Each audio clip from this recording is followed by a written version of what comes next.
Ivanka Trump is a living Barbie doll and persuasive to Republicans, ex-White House aide says. Cliff Sims is the latest ex-staffer in the Trump White House to speak out about his time there, in the new book Team of Vipers. Cliff Sims is the latest ex-staffer in the Trump White House to speak out about his time there.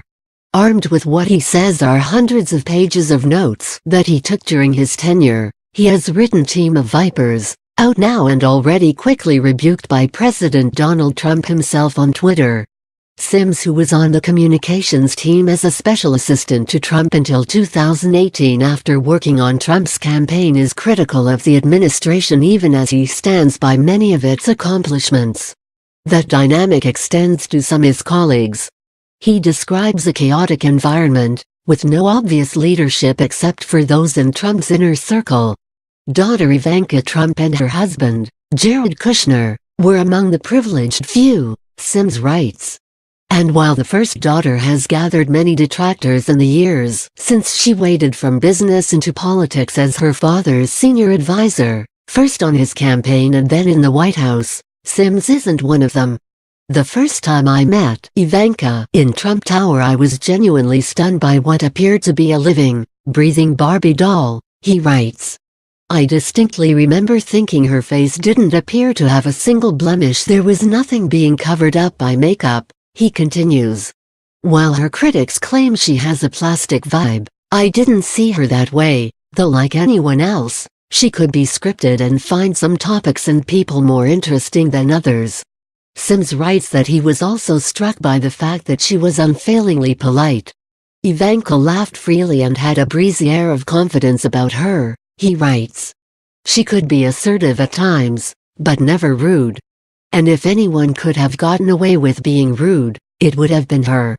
In a Tuesday morning tweet, the president derided Sims as a low-level staffer that I hardly knew, who wrote yet another boring book based on made-up stories and fiction.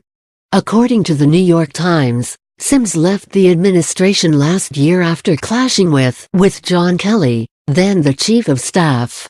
White House spokespeople did not respond to a request from People for specific comment on Sims' account.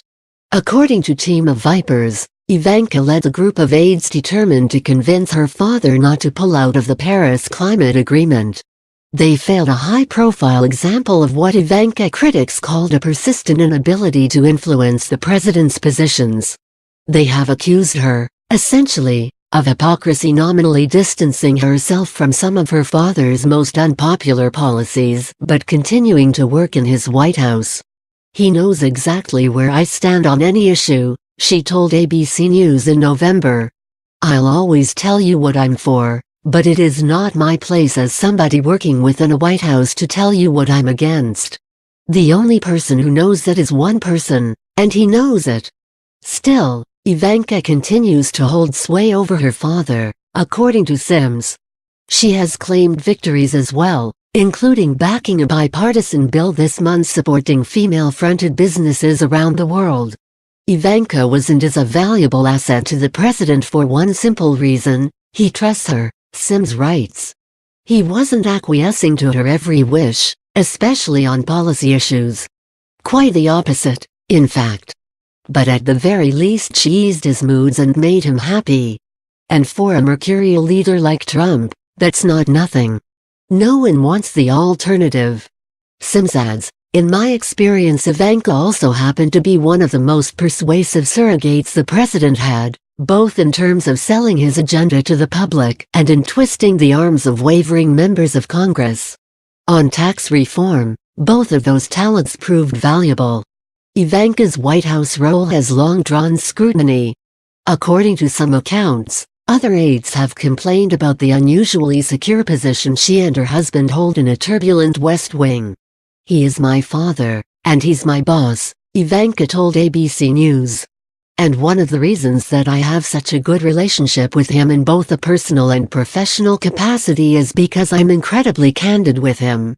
According to journalist Bob Woodward's book Fear, Trump in the White House, then senior White House advisor Steve Bannon purportedly exploded at her during an intense screaming match.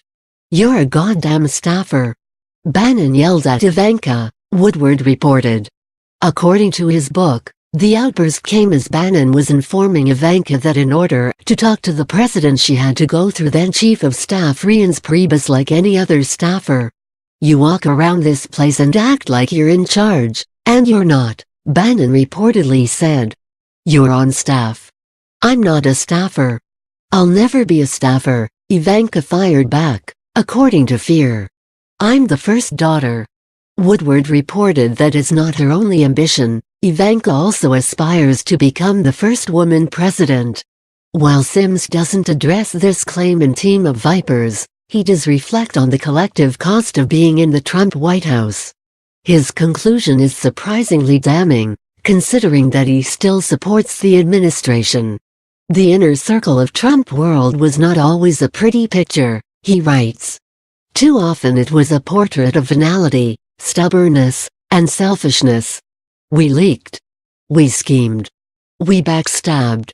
Some of us told ourselves it was all done in the service of a higher calling to protect the president, to deliver for the people. But," Sims continues, "usually it was for ourselves. Most of us came to Washington convinced of the justice of our cause and the righteousness of our principles, certain that our moral compasses were true.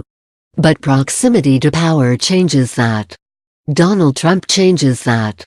The once clear lines between right and wrong, good and evil, light and darkness were eroded until